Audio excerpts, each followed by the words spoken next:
Cher Père Céleste, dans le silence de cet instant, je me tourne vers toi, le cœur rempli d'une soif profonde. Pas une soif de choses terrestres, ni de plaisirs éphémères, mais une soif d'entendre ta voix, ce murmure divin qui guide et console. Je suis ici, devant toi, avec cette humilité qui naît de la conscience de ma propre petitesse face à l'immensité de ta création. Le monde autour de moi gronde, un tumulte incessant de sons, d'images, d'informations qui saturent mon esprit et étouffent parfois cette petite flamme intérieure, cette étincelle de divinité que tu as placée en moi.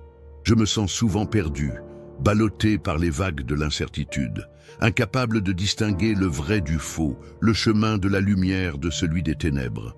Les décisions à prendre s'accumulent, les responsabilités pèsent lourdement sur mes épaules et je me demande souvent « Quelle est ta volonté, Seigneur? Quel chemin dois-je emprunter ?» J'ai l'impression d'errer dans un labyrinthe obscur, cherchant désespérément la sortie sans savoir si je me rapproche ou si je m'éloigne de la vérité. Il y a tant de voix qui s'élèvent, tant d'opinions qui s'affrontent, tant de promesses qui se révèlent vaines. Chacun prétend détenir la vérité, chacun cherche à m'influencer, à me diriger selon ses propres intérêts. Et au milieu de ce chaos, je me sens vulnérable, fragile, susceptible de me laisser égarer par des illusions trompeuses. J'ai peur de prendre la mauvaise décision, de faire un choix qui me conduira sur une voie sans issue, loin de toi et de ton amour. Je me souviens des moments où, dans le passé, j'ai cru entendre ta voix, des intuitions soudaines, des inspirations lumineuses qui m'ont guidé vers des actions justes et bénéfiques.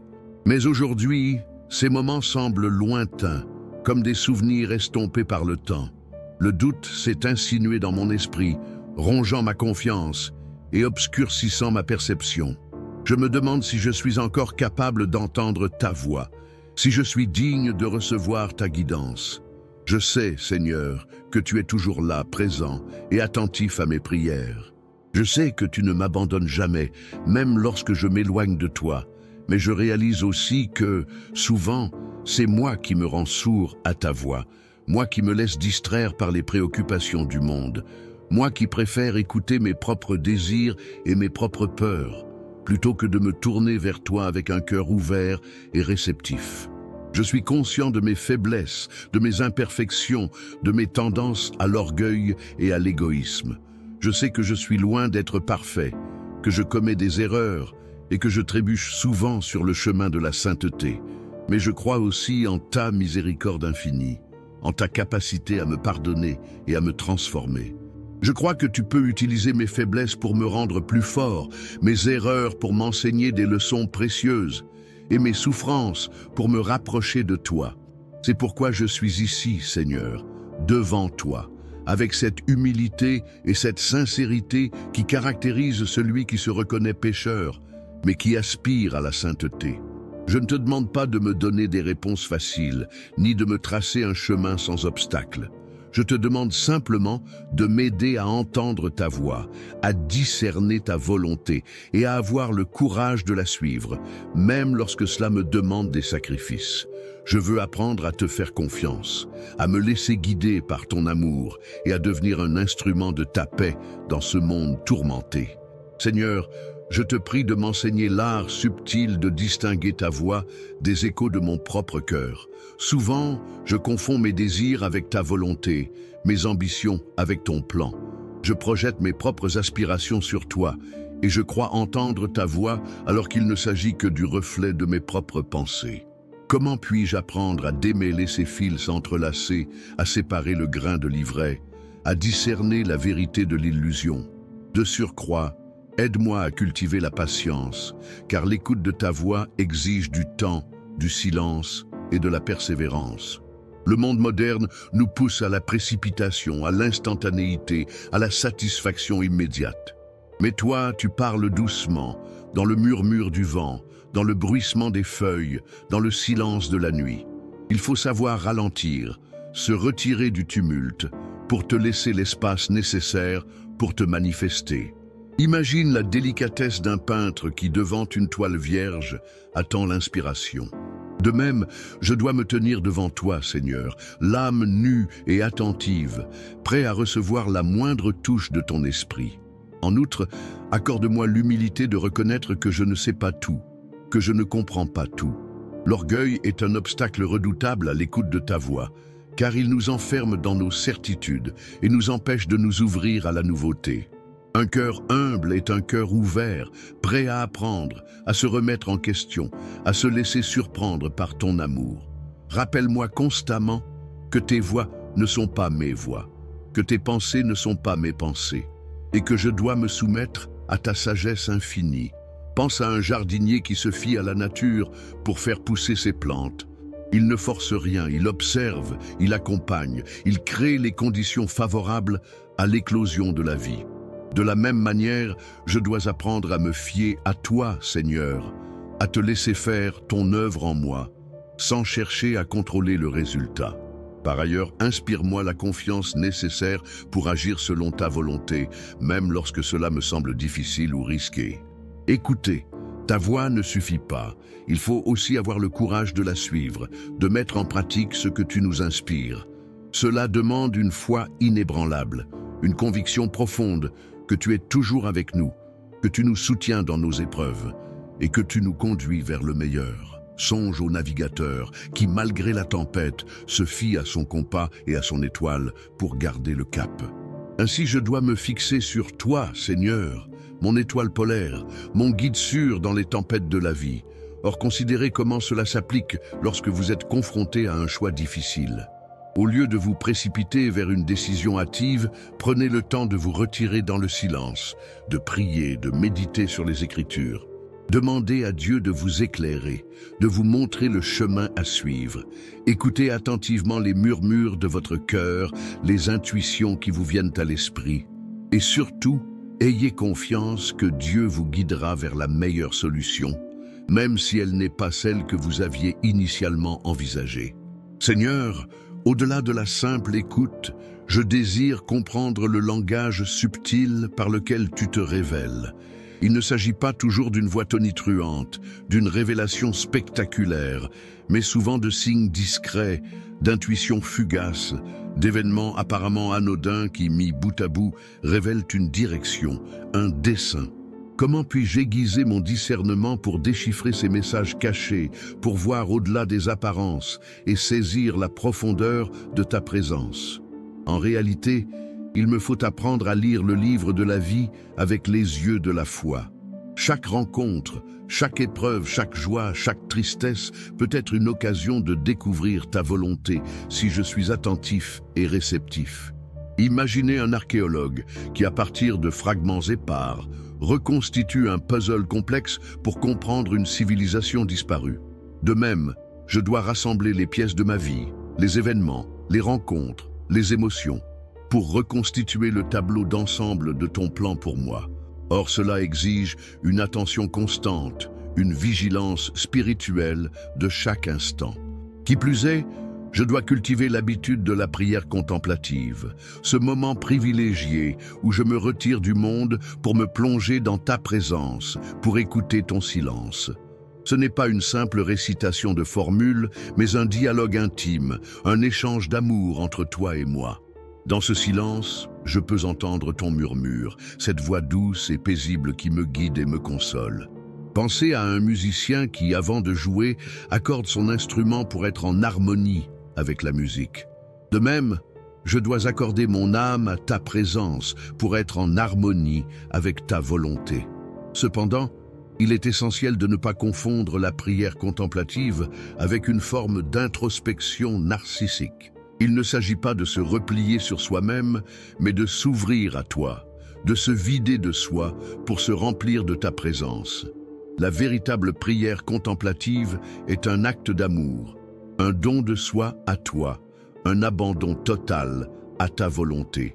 C'est dans ce don de soi que je peux te rencontrer et entendre ta voix.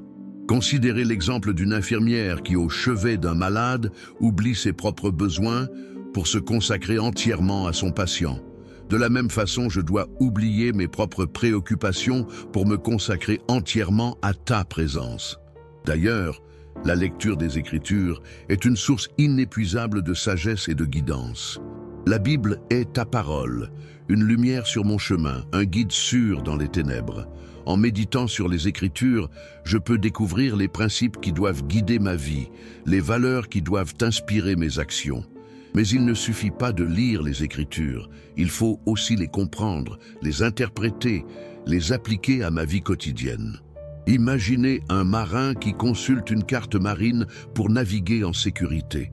De même, je dois consulter les Écritures pour naviguer en sécurité dans les eaux tumultueuses de la vie. Et, pour finir, je dois être attentif aux conseils de mes frères et sœurs en Christ, car tu te révèles aussi à travers eux. Nous sommes le corps du Christ, et chacun de nous a un rôle à jouer dans la construction du royaume de Dieu. En partageant nos expériences, nos réflexions, nos prières, nous pouvons nous aider mutuellement à discerner ta volonté et à suivre ton chemin. Néanmoins, il est important de faire preuve de discernement et de ne pas accepter aveuglément tous les conseils que nous recevons. Il faut toujours les examiner à la lumière des Écritures et les soumettre à la prière.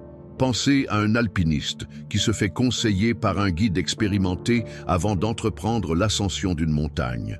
De même, je dois me faire conseiller par des personnes spirituellement matures avant de prendre des décisions importantes.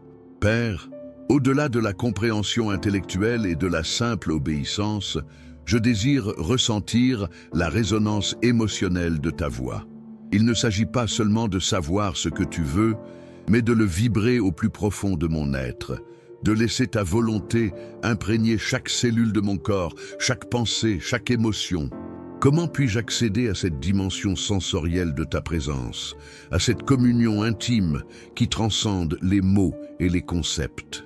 À vrai dire, il est impératif de cultiver la gratitude, car un cœur reconnaissant est un cœur ouvert à l'amour divin. Chaque bénédiction, chaque petit miracle quotidien est une manifestation de ta générosité, un signe de ton affection.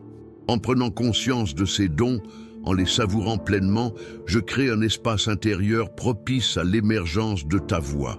Imaginez un jardinier qui chaque matin admire la beauté de ses fleurs, la fraîcheur de la rosée, le chant des oiseaux. Cette contemplation émerveillée le remplit de joie et le connecte à la source de toute vie. De même, je dois apprendre à contempler la beauté du monde qui m'entoure, à apprécier les petites choses, à remercier pour chaque instant de bonheur. En outre, il est essentiel de se débarrasser des blocages émotionnels qui entravent la libre circulation de l'amour divin en moi.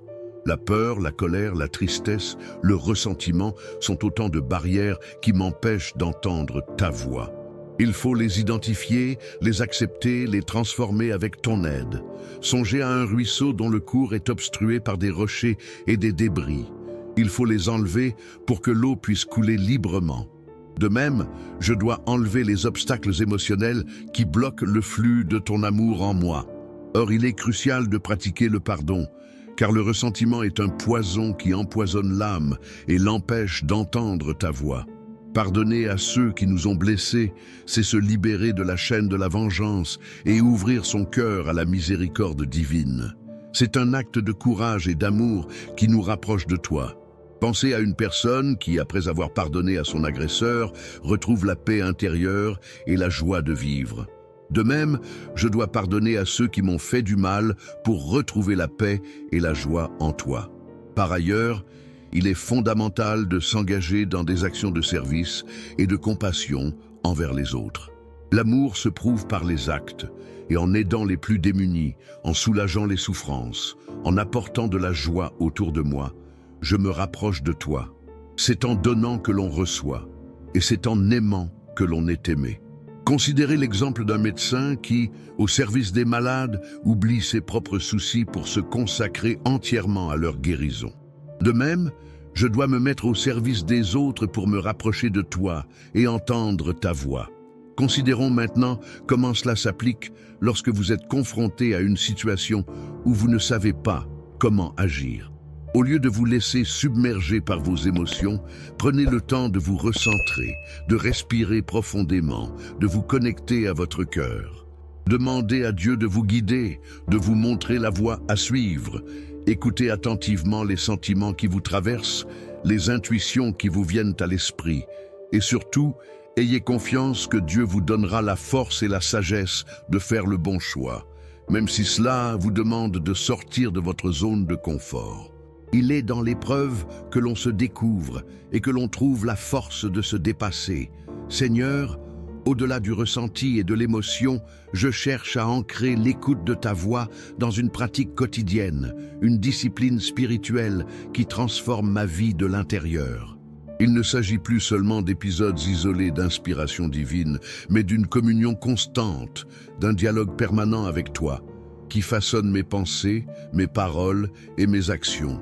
Comment puis-je intégrer cette dimension spirituelle dans le tissu même de mon existence, afin que chaque instant soit une occasion de te rencontrer et d'entendre ta guidance? À cet égard, il importe de structurer mon temps, d'établir des moments privilégiés pour la prière et la méditation. Ce n'est pas une question de quantité, mais de qualité. Quelques minutes de silence et de recueillement, vécues avec sincérité et attention, peuvent être plus bénéfiques que de longues heures de prière machinale. À l'image du jardinier qui consacre chaque jour un temps précis à l'entretien de son jardin, je dois réserver un espace sacré dans mon emploi du temps pour nourrir mon âme et entretenir ma relation avec toi. En outre, force est de constater qu'il convient de transformer les activités les plus banales de ma journée en autant d'occasions de te prier. Que ce soit en préparant un repas, en me rendant au travail ou en accomplissant une tâche ménagère, je peux te parler, te remercier, te demander conseil. Cette prière constante, discrète et silencieuse transforme mon quotidien en une offrande à toi. Tout comme l'artisan transforme une simple matière première en une œuvre d'art, je peux transformer chaque instant de ma vie en une expression de mon amour pour toi. Par ailleurs, il est indéniable qu'il faut cultiver la pleine conscience, c'est-à-dire être pleinement présent à ce que je fais, à ce que je ressens, à ce qui se passe autour de moi. En étant attentif à l'instant présent, je peux mieux percevoir les signes de ta présence et les murmures de ta voix. La distraction et la dispersion sont des obstacles à l'écoute de Dieu. Imaginez un photographe qui, au lieu de se concentrer sur son sujet, se laisse distraire par le bruit ambiant et les mouvements autour de lui. Il risque de rater la photo parfaite. De même, je dois me concentrer sur l'instant présent pour ne pas manquer les occasions de te rencontrer. Cela dit, il est primordial d'examiner régulièrement ma conscience, de faire le point sur mes actions, mes pensées et mes motivations. Cette introspection honnête et sincère me permet de détecter mes erreurs, mes faiblesses et mes péchés, et de me repentir. Le repentir est une condition essentielle pour entendre la voix de Dieu, car il purifie mon cœur et me rend plus réceptif à sa grâce. Tel un médecin auscultant régulièrement son patient pour prévenir toute maladie, je dois examiner ma conscience pour détecter et corriger tout ce qui pourrait m'éloigner de toi. Dès lors, on peut se demander comment appliquer cette approche lorsque vous êtes confronté à une journée particulièrement chargée et stressante. Au lieu de vous laisser submerger par le travail et les soucis, prenez quelques instants pour vous recentrer, pour respirer profondément, pour vous rappeler la présence de Dieu. Transformez chaque tâche en une prière, en une offrande à Dieu. Et surtout, ayez confiance que Dieu vous donnera la force et la patience de surmonter toutes les difficultés, car il est toujours avec vous, même dans les moments les plus sombres. Seigneur, au-delà de la discipline personnelle, je ressens le besoin d'un ancrage communautaire pour affiner mon écoute. Car la solitude, si elle est parfois nécessaire pour la méditation, peut aussi devenir un piège, un écho déformant de mes propres certitudes. Comment puis-je, au sein d'une communauté de foi, aiguiser mon discernement, confronter mes intuitions et bénéficier de la sagesse collective pour mieux entendre ta voix? En réalité, il est essentiel de rechercher des mentors spirituels, des âmes sages et expérimentées qui peuvent m'accompagner sur ce chemin. Ces guides, forts de leur propre parcours et de leur connaissance des Écritures, peuvent m'aider à déjouer les pièges de l'interprétation subjective et à discerner la vérité divine. Imaginez un apprenti artisan qui se forme auprès d'un maître, observant ses gestes, écoutant ses conseils et apprenant de son expérience. De même, je dois me placer sous la tutelle de mentors spirituels pour acquérir la sagesse et le discernement nécessaires à l'écoute de ta voix. Néanmoins, il importe de choisir ses mentors avec prudence, en veillant à ce qu'ils soient animés d'un véritable amour pour toi et d'un souci sincère du bien de leur prochain. De surcroît, il est précieux de participer activement à la vie de ma communauté de foi.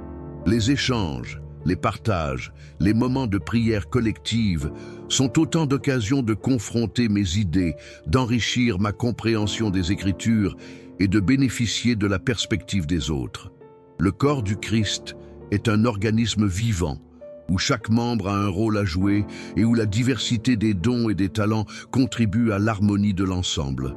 Tel un orchestre où chaque instrument joue sa propre partition mais contribue à la beauté de la symphonie, chaque membre de la communauté apporte sa propre contribution à l'écoute et à la compréhension de ta voix. Cependant, il est important de participer avec humilité et ouverture d'esprit, en étant prêt à remettre en question mes propres certitudes et à accueillir les points de vue différents. En revanche, il faut se méfier des groupes sectaires ou des communautés qui prônent un conformisme excessif et qui étouffent la liberté de penser. La véritable communauté de foi est celle qui encourage la recherche personnelle, le dialogue ouvert et le respect des différences. Elle est un lieu d'épanouissement et de croissance spirituelle, où chacun peut exprimer ses doutes, ses questions et ses aspirations, sans crainte de jugement ou de condamnation. Imaginez un jardin où chaque plante peut pousser librement, sans être étouffée par les autres. De même, la communauté de foi doit être un lieu où chacun peut grandir spirituellement, sans être contraint par des règles rigides ou des dogmes inflexibles. Par ailleurs, il est crucial de s'engager dans des actions de service et de solidarité au sein de ma communauté. En aidant les plus démunis, en visitant les malades, en soutenant les personnes en difficulté, je témoigne de mon amour pour toi et je me rapproche de mes frères et sœurs.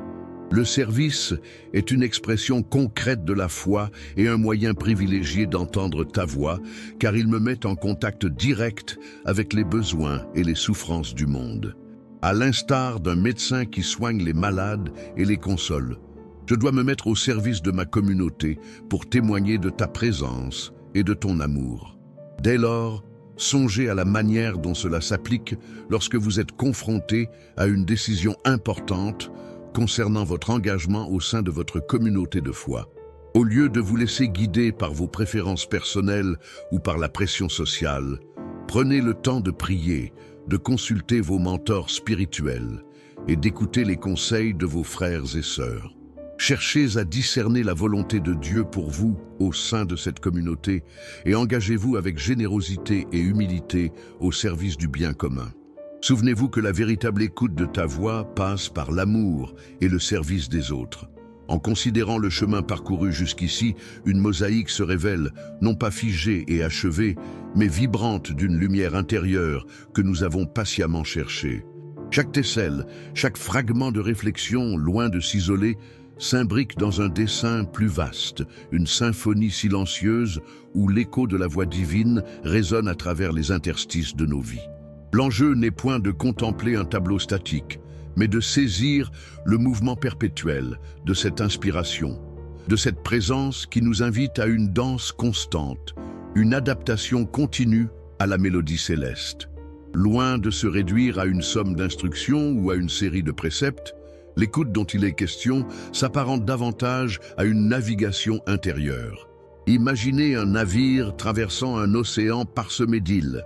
Chaque île représente une étape, une épreuve, une joie.